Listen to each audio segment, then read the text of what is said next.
This is Jamie Edson, Marketing Communication Specialist for Equa Marketing, and I'm here today with Susan Hudson, Equa's VP of Marketing. Thank you for joining me today, Susan. Hi, Jamie. I'm happy to be here. Great. As a company, we talk to a lot of doctors, and those doctors ask us quite a few questions. Now, we've decided to answer those questions in a webinar-type forum so that we can share the answers and our unique perspective with any doctor who wants to listen in. This is the first of a series of webinars generated through real questions from real doctors. Today's topic is Google, a pretty big and important topic, so let's jump right in. Now, Susan, a common question among doctors is, how is Google Plus changing the way consumers make buying decisions? Good question. Let's start with a little background. There are now over 250 million Google Plus users worldwide. 150 million of these users sign on once or more per month, and of those users, 50%, or about 75 million, sign in daily. Each user spends more than 60 minutes per day on Google products, and people on average spend about 12 minutes using Google Plus. Now, another interesting point is that most people who visit Google Plus are doing so from mobile devices. Today's consumers are literally carrying the world around in their pockets, Jamie. So if you don't have a quality online presence, one that's mobile optimized, you can't compete. Google has already released Google Plus apps, so it is a must to go mobile.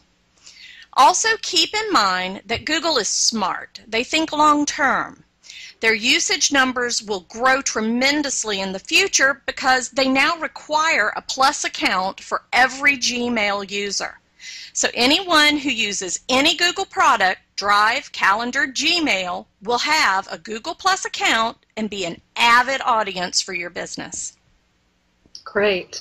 And those are definitely some staggering numbers. There are many doctors that have asked about Google Plus and how they should use it to increase their online marketing results. Can you provide some insight and answers on that? Sure. Let's go over a few simple ways to market.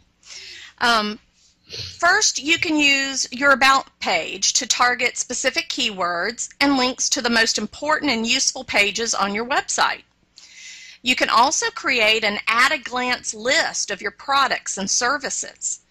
Another great idea is to use Google Plus events to connect with your target market. You can send out invites to webinars, business events, or even parties. It's also important to remember to post on Google Plus often and to include keywords in your post. This helps you out with your search ranking. Start identifying users and conversations that are relevant to your market and engage them from your Google Plus business page. Now, you can also use circles to build relationships, but you need to remember that your business page cannot circle someone until they circle you. So it's very important to also have a personal Google Plus page. You build relationships with your personal page, and then you introduce your business page's content whenever it's appropriate. How's that? That's great. It seems like there's quite a bit you can do with Google Plus now. Absolutely. And we do have one last question on this topic, Susan. Many doctors would like to better understand the role Google Plus plays when it comes to search engine optimization. Can you explain that a bit deeper for our listeners?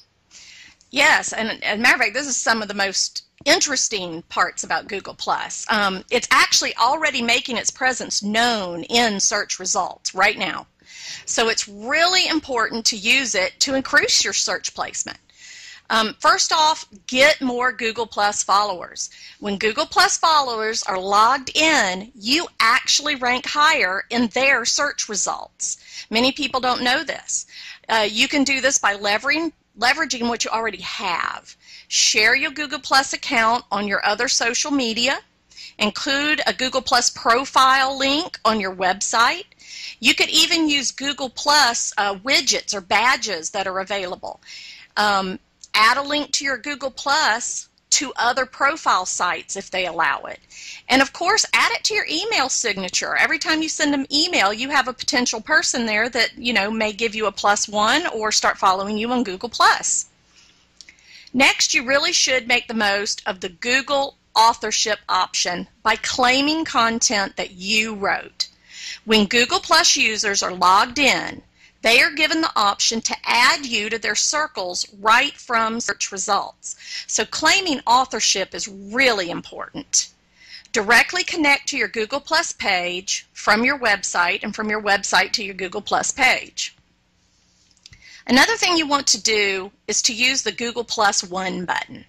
A Google Plus One click has become more powerful than a Facebook like. Place the button on your website. Now, many people don't know this, but the number of Google Plus Ones a page gets shows up in search results even if the searcher is not logged into Google Plus. So this is really important. Finally, fill out all the information on your Google Plus profile and pages. Google prioritizes different areas of the profile for both on-page optimization and in search results. So keep in mind that the first 55 characters of your introduction on Google Plus is used in your Google search results. So those are very important. Think them through carefully. Definitely. And thank you for all this in-depth information. I think our listeners have a lot to think about and can use the guidance you provided to start implementing on their own Google Plus. It was my pleasure, Jamie. Oh, I'm sorry. Go ahead. Oh, fine. I just want to say thank you for taking the time to speak with me today. It was absolutely a pleasure. I'd love to do it again, and I hope this webinar really helps doctors, zoom in on the answers they need to better understand Google Plus and how it can help them with their online marketing. Yes, and we do appreciate everyone listening and encourage you to mail any additional questions you may have to Susan@ekwa.com. That's SUSAN at EKWA.com, and we will do our best to answer each question personally. We will also be conducting more webinars like this one in the future on additional topics, so stay tuned. Your question may be featured.